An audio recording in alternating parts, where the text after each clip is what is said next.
Shri Kanakadurga జ్యోతిషాలయం phone ద్వారా జ్యోతిష్యం చెప్పబడును. కుటుంబ సమస్యలు, వ్యాపార సమస్యలు, భార్యాభర్తల సమస్యలు, ఆరోగ్య సమస్యలు, సంతాన సమస్యలు, కోర్టు సమస్యలు, ఇలా మీరు ఎన్నో సమస్యలతో బాధపడుతున్నారా? ఒక్కసారి మా గురువు గారిని సంప్రదించండి. గురూజీ శివశక్తిరాజు. Phone number 9764639967.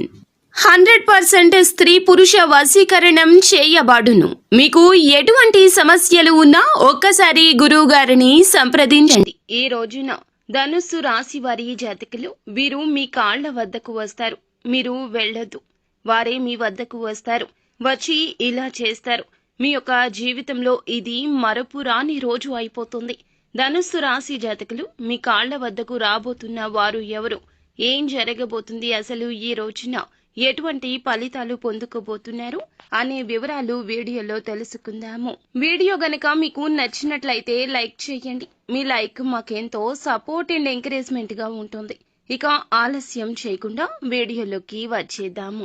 ఏలిన నాటి శని ప్రభావంతో ఈ రాశిలో జన్మించిన జాతకులు ఇప్పటి వరకు అనేక రకాల పడరాని కష్టాలు పడ్డారు. చెయ్యని తప్పులకు నిందలు అనుభవించారు. కానీ అందరినీ ఒకే విధంగా ప్రేమిస్తూ, అందరి విషయంలో కూడా ఒకే విధంగా ఆలోచిస్తూ, ఎవరైనా అపార్థాలతో మిమ్మల్ని వీడి వెళ్లిపోతే వారి గురించి ఎక్కువగా చింతించే తత్వము ఈ రాశి జాతకులకు ఉంటుంది. అందులకు గాను ఎన్నో రకాల కష్టాలు, అవమానాలు ఇప్పటి వరకు బహుమతులుగా పొందారు. అయితే ఇప్పుడు భగవంతుడు మీ యొక్క మొరను ఆలకించాడని చెప్పక తప్పదు. శని గ్రహం యొక్క అనుగ్రహం కలగబోతుంది. అన్నీ కూడాను ఇప్పటి నుంచి రివర్స్ జరుగుతాయి అన్నమాట. మీకు ఏదైతే అదృష్టం ఉంటుందో ఆ అదృష్టం అనేది ఇప్పుడు మిమ్మల్ని వెతుక్కుంటూ వస్తుందని చెప్పుకోవాలి. ఏప్రిల్ మాసం 22వ తేదీ మంగళవారం తిథి నాడు ధనుస్సు రాశిలో జన్మించిన జాతకుల విషయంలోకి వస్తే గనక, మీ వీధిలోని ఒక స్త్రీ ఈ రోజున మీ కాళ్ల వద్దకు చేరుకుంటుంది. తస్మాత్ జాగ్రత్త. తిరిగి మీ వద్దకు వస్తుంది. ఆ యొక్క స్త్రీ ఫోన్ చేస్తుంది లేదా మిమ్మల్ని నేరుగా వచ్చి కలవవచ్చును. కానీ దురుద్దేశంతో కాదండి, ఉద్దేశ్యపూర్వకంగా మంచి మేలు కలగచేయడం కోసం మీ వద్దకు రాబోతోంది. ఆ యొక్క స్త్రీ రాకతో ప్రత్యక్షంగా కాకపోయినా పరోక్షంగా మీకు మేలు అనేది జరగబోతుంది. ఎందుకంటే ఆ యొక్క స్త్రీని కొన్ని రకాల అపార్థాలు సృష్టించింది మీ జీవితంలో. మీకు అయిన వారికి కానీ, లేదా మీకు మీ యొక్క ప్రేయసికి కానీ, లేదా బంధువులకు గాని మధ్యలో ఉన్నవి లేనివి చేరవేసింది. తన తప్పు తెలుసుకుంటుంది, తిరిగి మీ వద్దకు వస్తుంది. చేసిన తప్పుకు పశ్చాత్తాపపడుతుంది. మీరు వారు చేశారు అనే విషయం తెలుసుకున్నా కూడాను ఏమాత్రము కూడాను వారి మీద కోపం చూపించడం, ఘర్షణకు దిగడం లాంటివి చేయలేదు. ఓర్పు, శాంత చిత్తంతో ఉన్నారు. ఇప్పటికీ ఆ స్త్రీకి ఖచ్చితంగా అర్థమైపోయి ఉంటుంది. మీకు మీ యొక్క బంధువులు లేదా కుటుంబ సభ్యులు లేదా మీకు మీ ప్రియమైన వారికి మధ్య ఘర్షణలకు ఆ యొక్క స్త్రీనే కారణభూతము. తెలిసి చేసినా తెలియక చేసినా పెద్ద ఆఘాతాన్ని నింపేసింది. ఈ యొక్క బంధాల విషయంలో వీరు చాలా వరకు బలహీనంగా మారిపోతారండి. ధనుస్సు రాశి వారి జాతకులు, ఇది జరిగినప్పటి నుంచి లోపల మీ మనసు చింతిస్తూనే ఉంది. పైకి ఎంతో నవ్వుతూ కనిపించినా లోపల ఈ చీకటి మిమ్మల్ని ఎప్పుడూ అలముకుంటూనే ఉన్నది.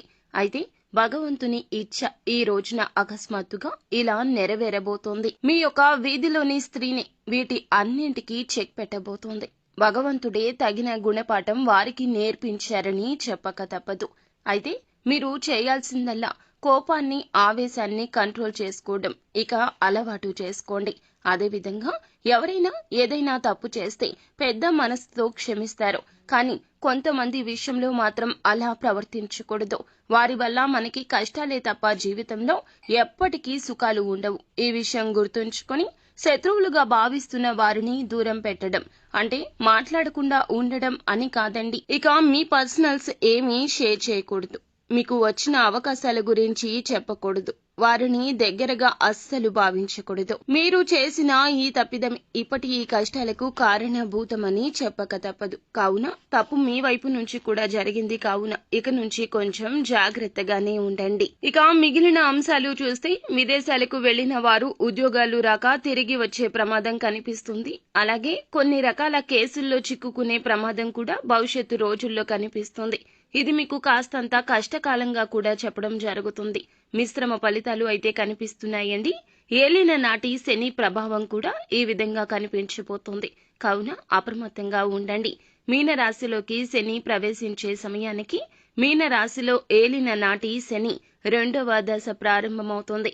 ఈ దశ ఈ జాతకులకు కాస్త ఇబ్బందికరంగా సమస్యాత్మకంగా కనిపిస్తుంది. కావున మోసపోతారు. మోసపోయే విషయంలో జాగ్రత్త. కొన్ని రోజుల పాటు నూతన పెట్టుబడులు పెట్టడం కూడా మీకు అస్సలు మంచిది కాదని చెప్పడం జరుగుతుంది. తీసుకునే నిర్ణయాలు కూడాను సొంతంగా స్వలాభం కోసం తీసుకోవద్దు. ఇత్యాది జాగ్రత్తలు తప్పనిసరిగా తీసుకోండి. నిత్యం శివారాధన చేయండి. మీకు ఎంతో మేలు కలుగుతుంది. అలాగే విష్ణు సహస్రనామ పారాయణం కూడా పఠించండి. అంతా మంచి జరుగుతుంది. శుభం భూయాత్.